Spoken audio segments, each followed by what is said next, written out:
Hello guys, welcome back again sa ating YouTube channel, no, The Action Man. Una sa lahat, Miguel Love, shoutout po sa lahat ng mga kakamping at sa mga hindi man mga kakamping. Kung interesado ka sa video ito, patapusin mo na hanggang dulo at huwag nyo nang kalimutan na i-like at i-share ang ating video para malaman naman ng iilan sa ating mga kababayan na nagtutulog-tulugan sa katotohanan. So muli naman nagbabalik ang nag-iisa nyong host na si The Action Man para magbigay ng komentaryo at reaction sa mga mainit ng issue ng bayan. So ito ho mga ka-action, mga kakamping, no, may gusto lang po ako na i-share sa inyo regarding po ito sa bagong PNP chief na si General Marbel ho mga ka-action, na kung saan hindi ito inaasahan ng ating mga kapulisan na ito ang kanyang ipapatupad. At alam ko si Basti Duterte tataas ang kilay.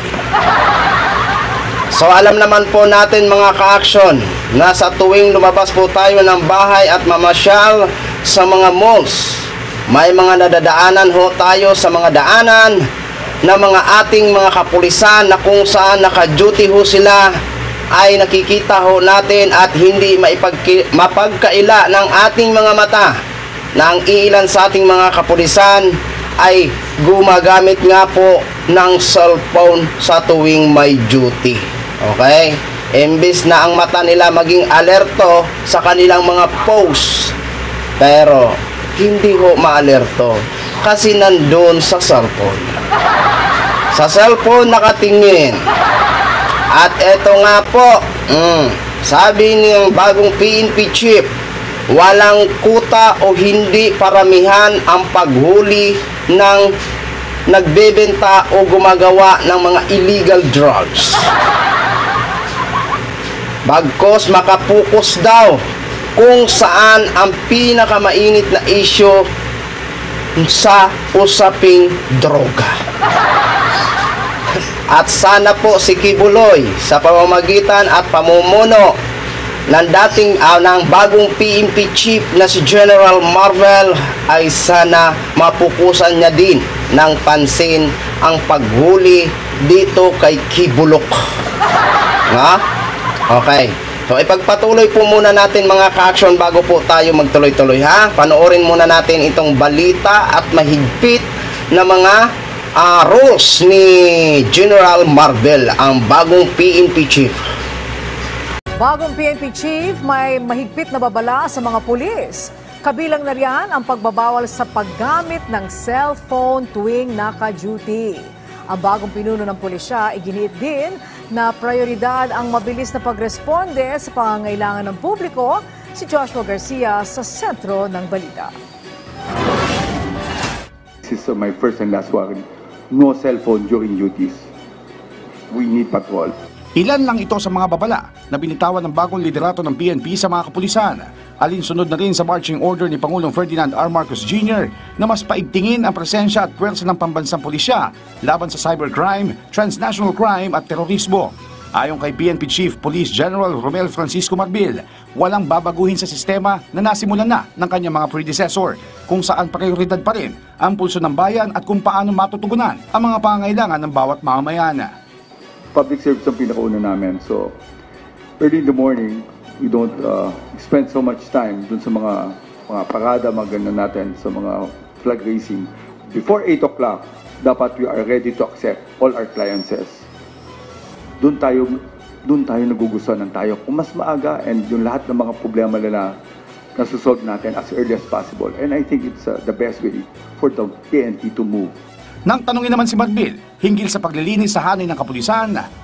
Every time narinig ko internal cleansing, ang nakikita mo sa pulisan may mali, o laging offline pagbabago. Lahat kami nagbabago. Wala na kaming dapat ibago. Ang kailangan namin, ano ba yung direction namin? And kung nawala ka din out, there's no forgiveness. Giit pa ni Marbil, walang balasahan na mangyayari dahil magdudulot lamang ito ng destabilisasyon sa mga unit. Ginagawa na namin, we will be coming with a better parameter for them to be measured. Kung hindi mo kaya ito, then we will give you a chance to improve. Kung hindi mo talaga kaya, then we will get a better commander. Pagdating naman sa war on drugs, wala ng quota system dahil hindi talaga nito nare-resolbahan ang problema sa ipinagbabawal na gamot. Paliwanag ni Marbil, mas tututukan nila ngayon ang mga lugar kung saan talamak ang droga. para makamit ang 100% drug-free na mga komunidad. Now, it's more of specific. Ito yung drugs na marami sa inyo. Dapat naubos nyo yan. Hindi na po paramihan ng huli ngayon ang PNP. It's more kung ano talaga ang meron sa inyo. Samantala, nabatid na isusulong din ng kauupong pinuno ang Oplan Marbil o mobilization of resources and manpower, advancement of technology for law enforcement, reinforcement of community relations at cooperation, boosting of intelligence gathering capabilities, implementation of effective crime prevention strategies, at leadership development and training for officers and personnel. Alinsunod na rin sa direktiba ni Pangulong Marcos. So yun na ho mga ka-action, mga kakamping, no, napakinggan na po natin ang mga mahigpit na patakaran o rules ng bagong general na si Marvel. Palakpakan. Ayun. Sana po, Sir General, mapukusan nyo din po ng pansin ang pag-aresto kay Kibulok ho.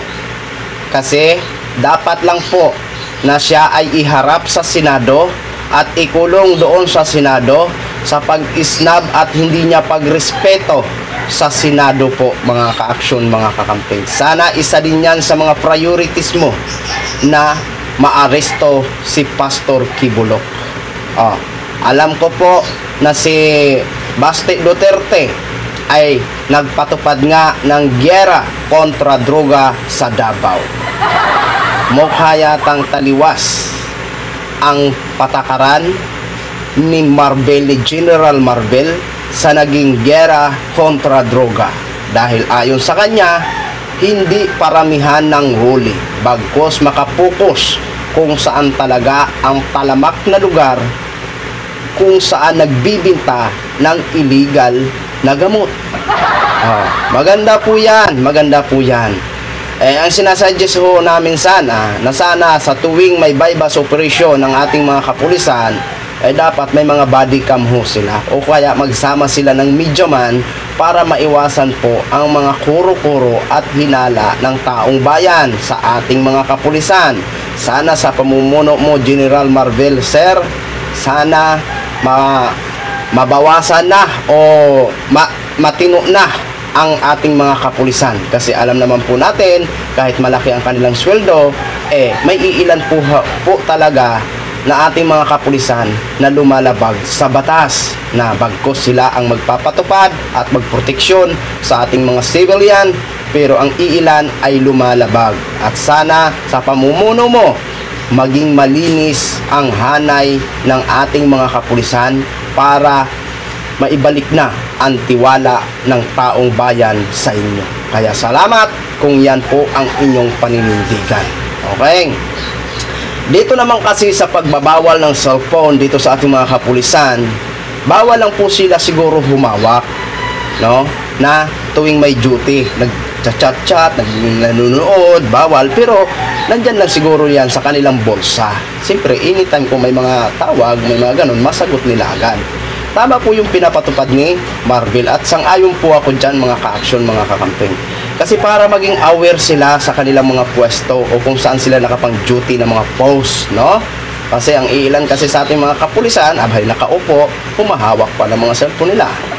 Diba? Kaya tama lang po yan. At yun lang po ang hinihiling namin, na sana isa din sa mga priorities nyo ang paghuli kay Pastor Kibulok. Okay? So maraming salamat po. Pin-share ko lang ho sa inyo. Maraming salamat po sa ating mga viewers, Luzon, Visayas at Mindanao all over the world. Ako po ang inyong lingkod, si The Action Man. Have a good day, everyone. Beautiful.